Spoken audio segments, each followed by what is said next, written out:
नमस्कार, मैं R K Saxena, excellence mastermind coaching Rewa Madhya Pradesh. और हमारी इस जीके की क्लास में आपका बहुत बहुत स्वागत और अभिनंदन। मेरी ये महत्वपूर्ण टॉपिक चल रहा है अंतर्राष्ट्रीय संगठन। तो हमने कई अंतर्राष्ट्रीय संगठनों के बारे में बताया। आज भी हम कुछ संगठन लेकर के आए हैं जो एग्ज़ाम की दृष्टि से इम्पोर्टेंट हैं, तो उसको जानिए और एग्ज़ाम में इससे क्वेश्चन बनते हैं। तो हमारी क्लास कौन सी अंतर्राष्ट्रीय संगठन की? ये 8वीं क्लास है। तो चलिए, हमने कुछ संगठन ले रखे हैं। तो पहला संगठन है आपका ओपेक। इसका नाम ज़रूर आपने सुना होगा। तो बहुत सारी ऐसी कंट्रियां हैं जो पेट्रोलियम तेल का जो है वो निर्यात करती हैं। तो ये उन्हीं देशों का संगठन है ताकि उनके बीच में आपस में जो है वो गला काट कंपटीशन ना हो पाए और बाज़ार में अंतर्राष्ट्रीय तेल की कीमतों में जो है वो एक स्थिरता बनी रखी रहे। तो चलिए इसके बारे में देखते हैं। इसका पूरा नाम है पेट्रोलियम निर्यातक देशों का संगठन, और इसको संक्षेप में बोलते हैं, क्या बोलते हैं? ओपेक बोलते हैं। तो ये भी फुल फॉर्म के रूप में एग्जाम में पूछा गया है आपका। तो चलिए हम फुल फॉर्म करते हैं। ओ से क्या हो गया आपका? ऑर्गेनाइजेशन। पी से आपका पेट्रोलियम। ई से आपका एक्सपोर्टिंग है ना, और सी से आपका कंट्री है ना, देश। तो पेट्रोलियम निर्यातक देशों का संगठन, जिसको हम संक्षेप में क्या बोलते हैं? ओपेक। तो ये आपके एग्जाम में आता है शॉर्ट फॉर्म के रूप में। इसका फुल फॉर्म आपको लिखना होता है, तो बन जाएगा आपसे, आशा करते हैं। चलिए, इसकी स्थापना कब हुई? तो इसकी स्थापना हुई 1960 में बगदाद इराक में, है ना। बगदाद इराक में 1960 में इस संगठन की जो है वो स्थापना हुई। यद्यपि संगठन की स्थापना के समय इसके बहुत ज़्यादा सदस्य नहीं थे, कुछ ही सदस्यों ने मिलकर के इसकी जो है वो स्थापना की, और 6 सदस्य थे जैसा हमने बताया यहाँ पे। इनके ये संस्थापक सदस्य माने जाते हैं। चलिए आगे हम देखते हैं। तो इसका मुख्यालय कहाँ पे है? तो मुख्यालय इसका कहाँ पे है आपका? वीना में है। और वीना कहाँ पे है आपका? ऑस्ट्रिया। तो ये ऑस्ट्रेलिया नहीं है, ध्यान रखिएगा। ये एक ऑस्ट्रेलिया से हट के एक देश है, उसका नाम क्या है? ऑस्ट्रिया नाम है। फिर इसकी सदस्य संख्या, तो इसकी सदस्य संख्या जो है वो 13 है। पहले इसकी सदस्य संख्या जो है 14 हुआ करती थी, 14 तक हो गई थी। लेकिन एक देश है कतर, छोटा सा देश है, इसने क्या किया? इसकी सदस्यता जो है वो छोड़ दी है। तो इस तरह इसकी वर्तमान सदस्य संख्या कितनी है आपकी? 13 है। और किसने सदस्यता इसकी छोड़ दी है? ये क्वेश्चन बन सकता है, कठिन क्वेश्चन होगा आपका। तो कतर ने इसकी सदस्यता जो है वो छोड़ दी है। और इसके संस्थापक सदस्य कितने थे? तो हमने पहले ही बताया आपको, कितने थे? 6 इसके जो है वो संस्थापक सदस्य हैं।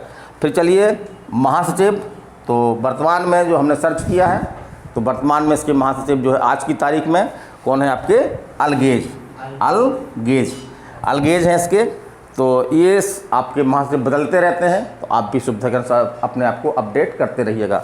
चलिए अगला संगठन हम ले रहे हैं, महत्वपूर्ण संगठन ले रहे हैं। विश्व का एक प्रकार से ये सबसे बड़ा सैनिक संगठन है ना। उसका नाम क्या है आपका? नाटो। क्या है? नाटो। और इसको संक्षेप में बोलते हैं NATO।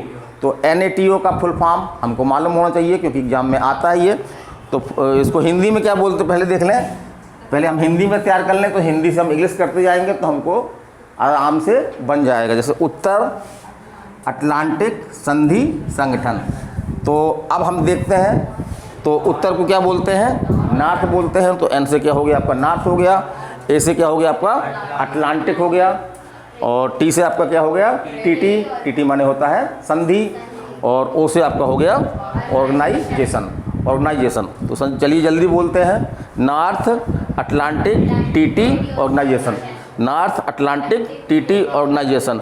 और ये गठबंधन अभी नाटो अभी वर्तमान में चर्चा में रहा, क्योंकि क्या कारण से चर्चा का? जो यूक्रेन देश था जो है वो नाटो के करीब जा रहा था, और इसी बात का जो है वो रूस जो है वो विरोध कर रहा था।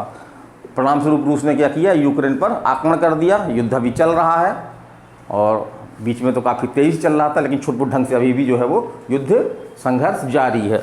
फिर आगे हम चलते हैं। तो इसकी स्थापना कब हुई? तो इसकी स्थापना हुई 4 अप्रैल 1949 को। तो 4 अप्रैल 1949 को इसकी जो है वो स्थापना हुई। और इसकी सदस्य संख्या वर्तमान में कितनी है आपकी? 30 है। और जो इसका 30वां सदस्य, जो नया सदस्य बना हुआ है, वो कौन सा है आपका? मैसीडोनिया। तो मैसीडोनिया एक देश है जो नाटो का जो है वो 30वां सदस्य बना है। तो ये क्वेश्चन भी आपके एग्जाम में आ सकता है कि नया सदस्य कौन है इसका। फिर यह एक जो है वो अंतर्राष्ट्रीय क्या है? नेचर क्या है इसका संगठन का, है ना। तो ये एक सैनिक संगठन है। ये जो है वो एक क्या है? सैनिक संगठन है।